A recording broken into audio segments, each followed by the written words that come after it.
The house felt heavier without him. The room smelled of dust and stale tobacco. The curtains were yellowed with years of smoke and silence. Claire sat at the dining table with her brother Matthew and younger sister Emily, all three of them waiting for Mr. Harris, the lawyer, to open the envelope that would determine the rest of their lives. Their father had been gone for only 3 weeks, and already the walls of the house seemed to whisper in his absence. Mr. Harris's voice was calm, almost rehearsed. Your father's will is straightforward. The estate, including the house, land, and remaining accounts, is to be divided equally among his 3 children. A part of Claire exhaled in relief, another part tightened.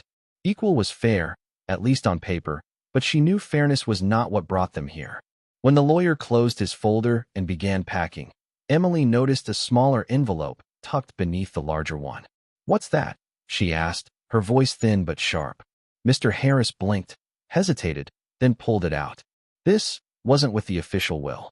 It was left in the study, inside an old desk drawer, along with a leather journal. He asked me to hand it over after the reading. He slid the envelope across the table. Claire reached for it first, but Matthew's hand intercepted, his knuckles whitening as he tore the flap open. Inside was a single sheet of paper in their father's slanted handwriting. Matthew read it aloud, though his voice trembled. If you found this, then you've also found the journal. You must know now, one among you is not who they believe. There is another child, and part of what is mine belongs also to them. The words fell like stones into the room. Claire felt her breath catch. Emily's mouth opened in disbelief. Matthew stared at the page as though it might change if he looked long enough. What the hell does that mean? Emily demanded, her eyes darting to Claire, then Matthew, as if searching for cracks in their faces. Mr. Harris shifted uncomfortably. I cannot comment on the note's contents. It has no legal standing. But, if the journal supports it, there may be more to consider. He stood abruptly, gathering his case. I'll give you privacy. When the door shut behind him, the siblings were left in silence thick as tar. Matthew slammed the note onto the table. Another child? That's impossible. He would have told us. Claire's hands shook as she picked it up, reading the familiar letters that seemed to echo with her father's voice. The journal lay on the table beside it, bound in cracked leather, the strap brittle with age. She untied it, and the pages released a smell of dust and ink. The entries began decades earlier, mundane notes about weather, repairs, bills, but as the pages turned, they grew darker, heavier. He wrote of disappointment, of loneliness, of secrets carried too long. And then, in an entry dated nearly 25 years ago, Claire's stomach dropped. I've made mistakes. There is another child, one I never claimed. I wanted to bring them into this house, but I feared what it would do to the others. One day they will know. Claire looked up at her brother and sister, her voice barely a whisper. It's true. It's here. Emily's face twisted. So what are you saying? That there's someone out there who's going to come and take what's ours? I don't know, Claire admitted. But he wrote it. He wanted us to know. Matthew's jaw worked furiously, his eyes dark. Or maybe he was losing his mind at the end. You remember how strange he got. Writing things, forgetting things. Maybe this is just confusion. But even as he spoke, his voice lacked conviction. Emily crossed her arms, pacing. If it's true, then what? Who is it? Do we even know them? Are they older? Younger? One of us. Her eyes snapped to Claire, then to Matthew. How do we know it's not one of us? The thought pierced Claire's chest. Could it be her? She remembered long nights when her mother would not answer questions, the way her father sometimes stared at her with an expression she couldn't read, sadness, maybe, or regret. She swallowed hard. We can't know. Not yet. Matthew slammed his hand on the table. I don't care. The will is clear. 3 equal shares. That's it. This journal, this note, none of it matters. It matters, Claire shot back, surprising herself with the force of her words. He wrote it for us. He wanted us to know. Emily's voice cracked. And what if the other child comes? What if they want everything? Silence swallowed them again. The journal lay open between them like a wound. None of them moved, as though any step forward might collapse the fragile ground beneath their feet. For the first time in her life, Claire realized she no longer knew who her family truly was. The inheritance, once a promise of security, now felt like a curse, a riddle left by a man who had controlled them even from the grave. She closed the journal softly, her fingers trembling. We have to find out who it is. Matthew's glare was cold. Or we bury it. And no one ever knows. The choice hung between them like a blade, sharp and waiting. The next morning the journal still sat on the dining table, its cracked leather cover like a wound no one wanted to touch. Claire barely slept, her mind gnawed by questions. Was it her father's guilt speaking? Was there really someone out there with the same blood, another heir waiting in the shadows? Or worse, was one of them not truly his child at all? The unease poisoned everything. Breakfast was tense, each sibling avoiding the other's eyes. Emily pushed her food around her plate, her hands trembling slightly. Matthew read the newspaper but never turned a page. Claire stared at the journal until she finally reached for it. "We need to keep reading," she said. Matthew slammed the paper down. "No. Enough. The will is settled. We divide this place, we move on." "Move on." Emily's laugh was sharp, brittle. "How? With this hanging over us? You think we can just forget it? What if there's someone else out there? Someone who shows up with proof? Then they'll be laughed out of court," Matthew snapped. "That's not how inheritance law works. Harris made that clear. Law isn't everything," Claire said quietly. "Truth has a way of bleeding through." Matthew's eyes narrowed. "Whose truth, Claire? Yours? You were the one clinging to that note last night like it was gospel. Maybe that's convenient for you. Maybe you want to believe it." His words stung, more than she wanted to admit. She opened the journal again, flipping through the entries. The later pages grew more fragmented, short notes, cryptic phrases, his handwriting slanting more with age. One entry stopped her cold. "She doesn't know. One day she will. I pray it doesn't destroy her." Claire's hand tightened around the page. She felt Matthew watching her. Emily leaned forward, her face pale. "Read it." Claire hesitated, then obeyed. When the words left her mouth, Emily recoiled. "She." He said she. "One of us." God, he was talking about one of us. "No," Matthew barked. He could have meant anyone. "Stop twisting it." Emily shook her head violently. "Don't you see? It's right there. One of us isn't his." "Which one?" Her voice cracked. "Is it me?" Claire's heart clenched. She remembered Emily's dark hair, darker than either of theirs. How neighbors sometimes commented she didn't look much like their father. She hated herself for even thinking it. "We can't jump to conclusions," she said, her voice trembling. But Matthew's glare was fixed on her. "Or maybe it's you, Claire. You always thought you were closest to him. Maybe he gave you that comfort because you weren't really his. Maybe this whole journal was his twisted way of telling you." Claire flinched, her stomach dropping as if the floor had opened beneath her. "How can you say that?" "Because it's better than admitting the man we buried was a liar who fathered a bastard somewhere out there," Matthew hissed. "Better to believe he kept one of us under false pretenses." Emily pushed back from the table, her chair scraping harshly. "Stop it. Both of you. We can't do this. We can't accuse each other without proof." Her voice trembled, but her words were the only tether keeping them from flying apart. "We need to find out the truth. Quietly. Before it tears us apart." But it was already tearing. Over the next days the journal consumed them. Claire spent hours reading it, searching for more clues in the fading ink. Emily pored over family albums, comparing faces, looking for cracks in the resemblance. Matthew grew cold, dismissive, but she caught him one night alone in their father's study, rifling through old letters with shaking hands. None of them trusted the others. Every conversation felt like an interrogation, every glance loaded with suspicion. At dinner, Emily finally voiced the thought gnawing at all of them. "We could do a test," she whispered. "A DNA test. It would settle everything." Matthew's fork clattered against his plate. "Absolutely not. That's madness. We're family. We don't need science to tell us who we are." Claire met his eyes. "Maybe we do. Maybe it's the only way to know." "No," Matthew barked. "I won't let you dig into this any further. Father's dead. He left what he left. That's all." Emily's face twisted in frustration. "Why are you fighting this so hard? Unless," her voice faltered, then steadied. "Unless you already know something." The room went silent. Matthew's eyes darkened. "Careful, Emily." But the seed was planted. Doubt sprouted quickly. Claire caught herself wondering late at night whether Matthew's resistance was born of fear. Fear that the test would reveal he wasn't their father's son. Or worse, that he was, and one of the sisters wasn't. The journal became a battlefield. Every new fragment of writing fueled suspicion. "She asked me once why her eyes weren't like mine." One day she'll demand answers. Each line twisted in their minds, reshaping into accusations. Emily grew jumpy, her eyes shadowed with fear. She began locking her bedroom door at night. Matthew drank more, his temper sharp, lashing out at the smallest provocation. Claire felt herself fraying, torn between the desire for truth and the terror of what it might reveal. Then came the discovery that tipped everything. Hidden in the back of the journal was a folded photograph, yellowed and creased. It showed their father standing with a young woman none of them recognized, her arm linked through his, her face smiling. And in her arms, a baby. The air drained from the room as they stared at it. Claire's hands trembled as she turned it over. On the back, in faded ink, were 3 words, "My other child." Emily gasped, covering her mouth.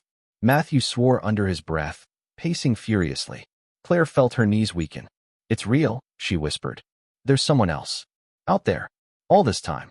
Matthew snatched the photo from her hand, crumpling it. "It doesn't matter. It's nothing. A fantasy, an old mistake. It changes nothing. It changes everything." Emily cried, her voice cracking. "That child, whoever they are, they're part of us. They have a claim. Don't you understand? We're not alone in this." Matthew's glare was murderous. "No one else is walking into this family. No one else is taking what's ours. If you two had any sense, you'd burn that photo and forget it." Claire stared at him, horrified. "You'd rather live a lie than face the truth?" His face twisted. "I'd rather protect what's mine." The words chilled her more than the storm outside. She realized then that the battle was no longer about inheritance. It was about identity, about survival. And in their father's shadow, the 3 of them were poised to destroy each other before the secret child even appeared. Claire could not shake the image of the photograph. The young woman's smile, the baby in her arms, her father standing proudly beside them. It gnawed at her, a wound that refused to close. The words, "my other child," replayed in her head until they became unbearable. Matthew's fury, Emily's fear, it all made her feel cornered. But one night, when she couldn't sleep, Claire crept back into the study and studied the photograph under the desk lamp. Her father looked younger, perhaps in his 30s. The woman wore a simple summer dress, her hair tied back, her expression glowing with a kind of intimacy Claire had never seen him share with anyone, not even their mother. On the back corner of the photo, half faded, was a mark she hadn't noticed before, initials scrawled hastily, "M." The discovery jolted her upright. Who was Am? Was it the woman's name? Or the child's? Claire slid the photo into her pocket, hiding it from her siblings. For the first time since opening the journal, she felt the stirrings of control. The next day, she went to the local library, combing through old town directories, yearbooks, anything that might reveal a clue. Hours passed, frustration mounting, until a name caught her eye in a decades-old community bulletin. Annabelle Martin, choir soloist, St. John's Church. Claire's chest tightened. Annabelle Martin. The church was only a town over. Maybe it was nothing. Or maybe it was everything. She debated telling Emily, but Emily had grown so fragile, flinching at every raised voice, her eyes bloodshot from crying. And Matthew, he would shut it down, bury it under threats and denials. No, Claire thought, this was hers to pursue. Still, she couldn't do it alone. That night she dialed a number she hadn't used in years. "Detective Harris," a gruff voice answered. Claire swallowed. "Mr. Harris, it's Claire. Thomas's daughter. We met at the funeral." There was a pause, then a sigh. "I remember. What's this about?" Her fingers twisted in the phone cord. "I need help. It's about my father. About someone he might have left behind." She expected him to dismiss her, but instead he said, "Meet me tomorrow, noon, at the diner on Main."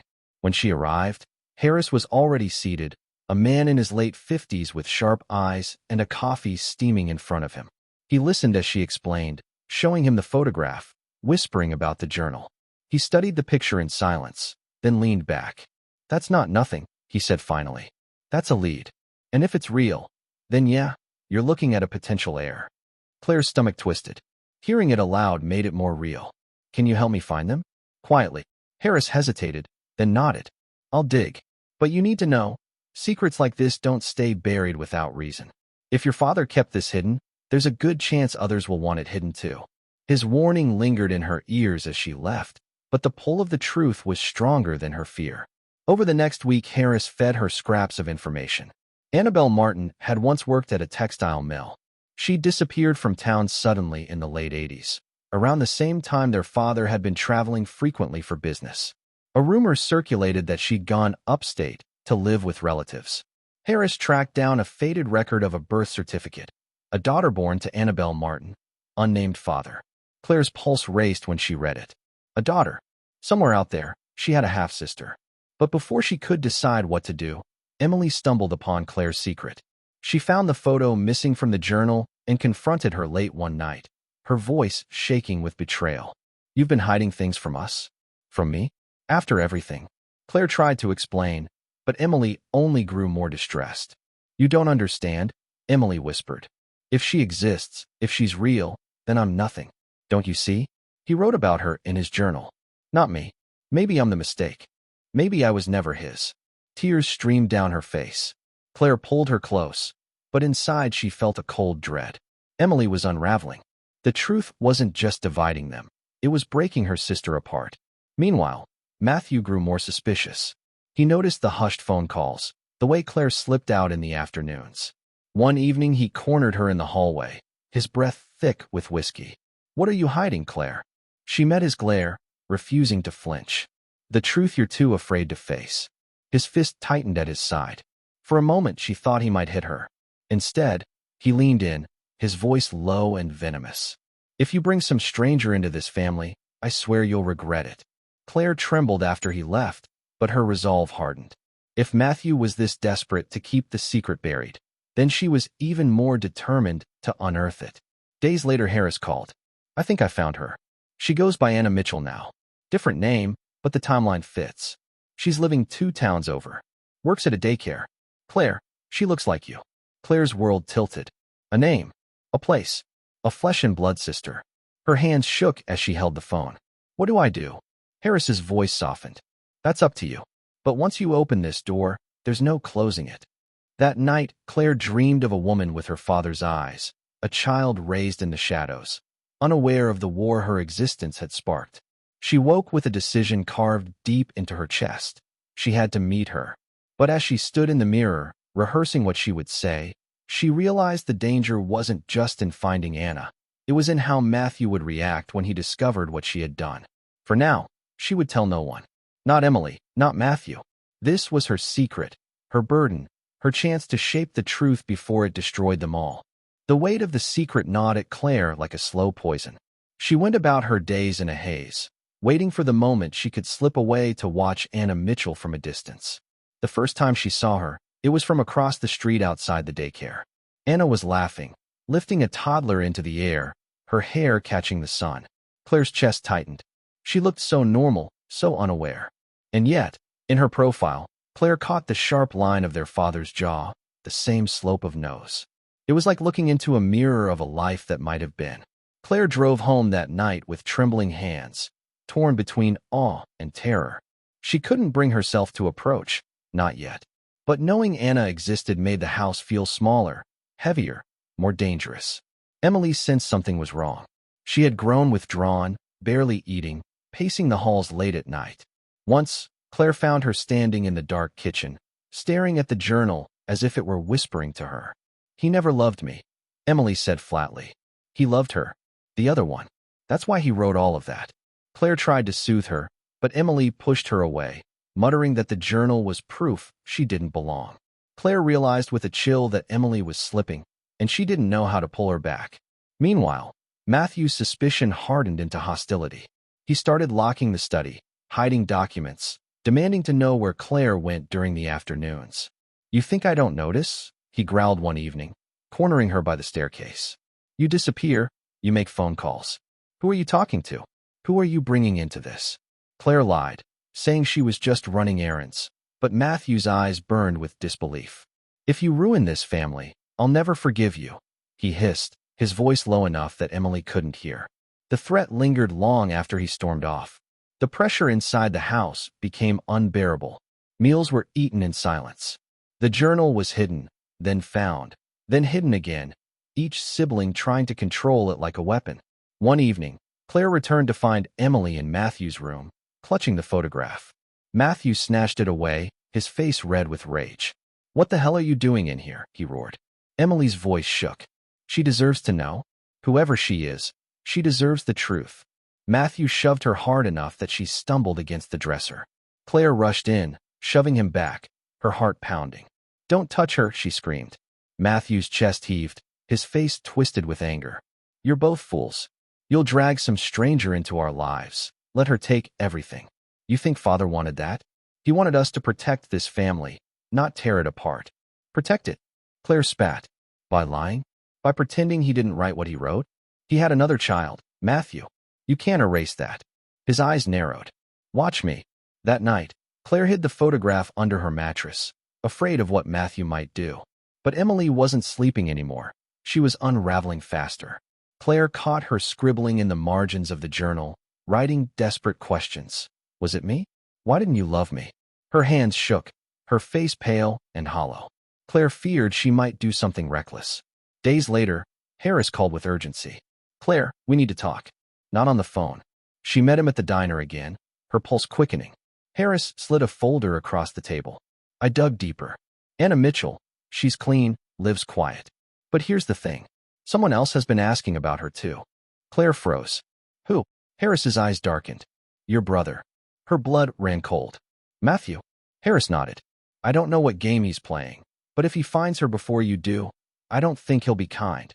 Panic surged through Claire. She thought of Matthew's rage, his desperation to keep the secret buried. If he reached Anna first, anything could happen. She rushed home, but the house was silent. Emily was gone. So was Matthew. The journal lay open on the dining table, pages fluttering in the breeze from an open window. Claire's heart slammed. She grabbed her keys and drove, calling Emily's phone over and over, but it went to voicemail. She tried Matthew too. No answer. Finally, in desperation, she drove back to the daycare.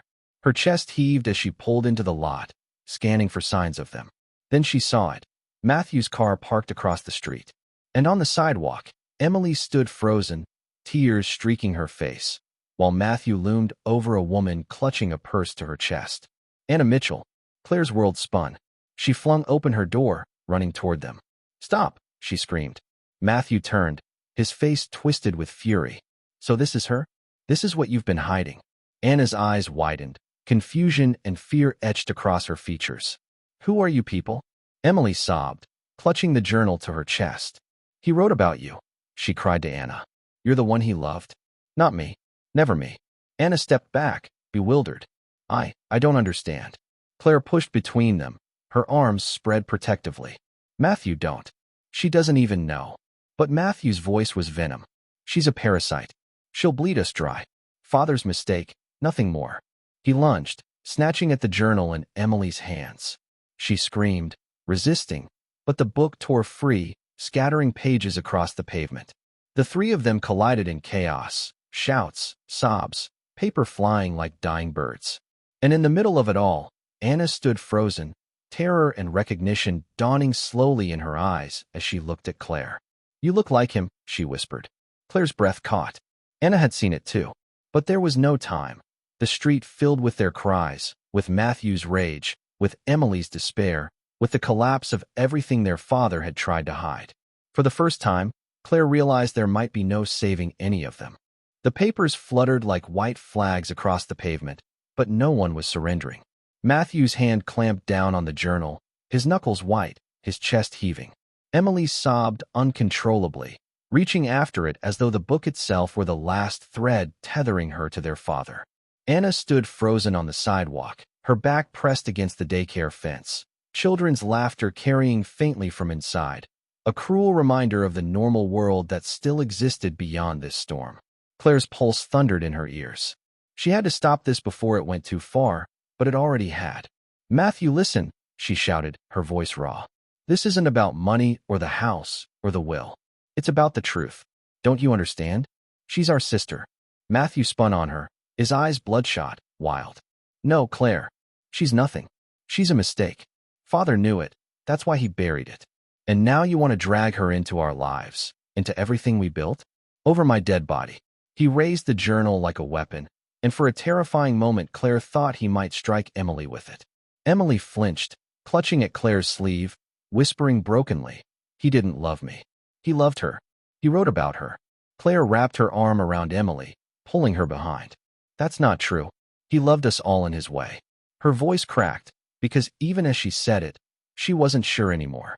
Anna's voice finally broke through, trembling but steady. "I don't know what any of this means. I didn't even know he existed. My mother never told me who my father was. I don't want your money. I don't want your house. Her voice faltered, eyes shimmering with tears. "I just want to know who I am." The words sliced through the chaos, hanging in the heavy silence. But instead of softening, Matthew snapped. "You don't belong here," he hissed. "And you never will." He tore the journal's spine in half, ripping pages free and letting them scatter into the wind. Emily screamed as if he'd torn her own flesh, collapsing to her knees to claw at the paper. Claire lunged at him, grabbing his arm. "Stop it. You'll destroy everything." He shoved her back hard, rage consuming him. For the first time in her life, Claire saw her brother not as family, but as an enemy, someone willing to annihilate the past to protect his fragile claim on the present. Harris's warning rang in her mind. If he finds her first, I don't think he'll be kind. And here it was, unfolding in front of her, worse than she'd feared. "Matthew, please," she begged, her voice breaking. "You're going to lose us. You'll lose everything." He glared at her, panting, his face twisted with bitterness. "Better that than let a stranger steal what's mine." His words were the final fracture. Claire surged forward, wrenching the shredded journal from his grip. "It was never yours," she cried. "It was his. And he wanted us to know. He left this for us, not to hide but to face." Emily's cries filled the air as she clutched the scattered pages to her chest, rocking like a child. Anna stood trembling, her hand covering her mouth, tears streaming freely now. And then, in the middle of it all, Claire heard herself say it, the truth she'd been afraid to voice. "I want to meet her. I want her in our lives. You can hate me for it, Matthew, but I won't let you erase her." The words struck like a hammer. Matthew's jaw clenched, his whole body shaking. For a moment, Claire thought he might strike her, or worse. But instead he staggered back, his face breaking into something between fury and despair. "Then you've already destroyed this family," he whispered hoarsely. Emily lifted her tear-streaked face, her voice barely audible. Maybe it was never whole to begin with. The silence that followed was unbearable, broken only by the rustling of loose pages in the wind. Then Matthew turned and walked away, his footsteps heavy, leaving them in ruins. Claire's legs gave out, and she sank to the ground beside Emily, clutching the torn remains of the journal. Anna knelt slowly across from them, her eyes searching Claire's face. For the first time, Claire allowed herself to look directly into her half-sister's eyes. And there, unmistakably, she saw her father, not in the shape of her nose or the curve of her lips, but in something deeper, the unspoken grief of being left behind, the longing to belong. Claire's throat closed. "I don't know how to do this," she whispered. "I don't know how to make it right. But I don't want to lose you. Not before I even have the chance to know you." Anna's tears fell freely. "I don't know either. But I'm here." Emily curled against Claire, sobbing, her fingers digging into her arm. "Don't leave me," she whispered. Claire wrapped her free arm around her sister, holding her tightly. "I won't," she promised. The three of them sat in the middle of the scattered pages, broken and raw, the pieces of their father's legacy fluttering around them like ghosts. And though nothing was resolved, though Matthew's shadow still loomed, a new truth had been born. They could not go back. The family they once knew was gone. What came next would depend on whether they chose to build or to burn. The storm passed, but the silence it left behind was heavier than thunder. The pages of the journal were gathered, pressed between books to keep them flat, though many were torn or smudged, forever scarred by the struggle. Claire spent hours piecing them together, taping fragile scraps, trying to make the words whole again. But some were gone, lost to the wind, lost to Matthew's rage. And she knew the story of her father's secret would remain forever incomplete. Emily barely left her room for days. She spoke in fragments, questions muttered into the air as though expecting answers. Was it me? Did he love me? Why didn't he tell us? Claire stayed close, sitting outside her door at night, listening to her sister's restless pacing. Emily's despair was like a second shadow in the house, one Claire couldn't banish. Anna, meanwhile, was cautious. She returned once, hesitant at the threshold, uncertain if she belonged. Her presence was like sunlight through a crack, warming and terrifying at the same time. She sat with Claire in the kitchen, sipping tea, her hands trembling slightly. "I don't know what I expected," Anna confessed. "But I didn't expect him to be him. Your father. My father. I don't even know what to call him." Claire studied her carefully, seeing both familiarity and strangeness. "He was complicated," she admitted. "He could be cold. He could be cruel. But sometimes, just sometimes, he showed us love. Maybe not enough. Maybe never the way we wanted." Anna's eyes welled. "I don't want to take anything from you. I don't want your inheritance. I don't want to be invisible anymore." Claire reached across the table, covering her hand. "You're not. Not anymore." But the promise felt fragile. Every step forward risked tearing something else apart. Matthew hadn't returned since the confrontation. His absence was a wound no one dared to probe. Claire half expected him to burst through the door one night, demanding the journal back, demanding silence. Instead, the phone rang days later. It was Harris. "Your brother's been to see me," he said grimly. "He wanted me to find ways to invalidate that journal, to bury it legally, if need be." Claire's stomach twisted. And I told him the truth. It doesn't matter what the law says. Once something like this is out, you can't put it back in the box. His pause was heavy. "He's angry, Claire. Be careful." She hung up, her hands shaking. The battle wasn't over. It had only shifted into quieter, more dangerous territory. The house itself seemed haunted by the conflict. Every creak in the night felt like footsteps. Every silence at the dinner table was a reminder of the fractures between them. Emily grew thinner, paler, her eyes sunken. One night Claire found her clutching the journal to her chest, whispering, "If I knew the truth, maybe I'd finally know who I am." Claire knelt beside her, tears burning her eyes. "You're my sister," she whispered fiercely. "That's the truth that matters. Nothing can take that away." But even as she said it, she wondered if Emily believed her, or if she even believed it herself. The final fragment of the journal arrived unexpectedly. Harris called again, saying he'd found something among her father's old belongings, an unsent letter, tucked in a box of legal files. He handed it to Claire in a plain envelope.